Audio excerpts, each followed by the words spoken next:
Today I'm going to show you guys how to create this look using this Wet n Wild palette called Silent Treatment. I love these palettes because they're so easy to use, they're nice and small, they're really inexpensive. They actually have little descriptions on the shadow to indicate where you should apply them. However, I do think they're a little different, so let me explain.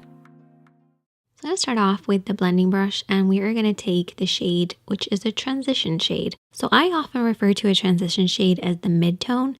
It's basically creating a transition between your other shadows. That's why I call it a mid-tone, because it's like a middle tone, so it's somewhere in between everything that you're applying. So this is a beautiful sort of mauve-y, almost like a blushy kind of tone. I really like it with this look. And transition shades typically go in the crease area. So the crease area is where the lid creases into the eye shape, but it actually refers to anything above this point, but stopping underneath the brow. And you want it to be nice and soft and blended. That's why you use a blending brush. We're then going to take the shade, which is for the eyelid, and we're going to use a smaller brush. And the reason we're using a smaller one is we want to intensify this. So we're going to apply this all over the lid area. So this is basically going to go from the lash line up towards the transition shade or the mid-tone in the crease. So apply this evenly across the lid, matching up to where the mid-tone starts. Don't go beyond that point. Keep this to the lid, but just get to the very edge where the mid-tone or transition shade starts. You're then going to take what they refer to as the crease shade. Personally, I wouldn't use this in the crease. You could if you wanted to deepen the crease, but I want to use this on the outer edge, and I want to use it as a definer or as my contour. So we're going to apply this on the outer third of the lid. And I'm using a flat brush to give me lots of control. But once I've applied it on the outer third, I then take a soft pencil brush and just soften it out.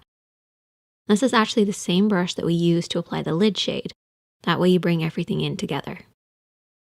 Then we're going to take that crease shade again, and this time we're going to apply this underneath the eye. So I'm going to use that flat brush again and apply this underneath on the outer third. And with that pencil brush that we used before, we're going to soften this out. Really important to keep everything nice and soft and blended. Next, we're taking the brow bone shade, which is the lightest shade, and we're going to apply this with a lip brush or a small detailed brush and apply this underneath the brows. And this will sharpen up the look. The brow bone actually creates a much sharper look because it creates that contrast between what's going on in the crease and the lid. And you can also use this shade on the inner corner, the center of the lid, basically anywhere you want to slightly brighten. And then all you have to do is apply maybe a little bit of liner, lashes, lots of mascara, and you're good to go.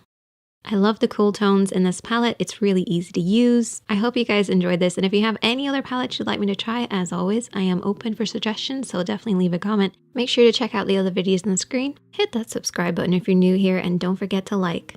And I'll see you guys next time.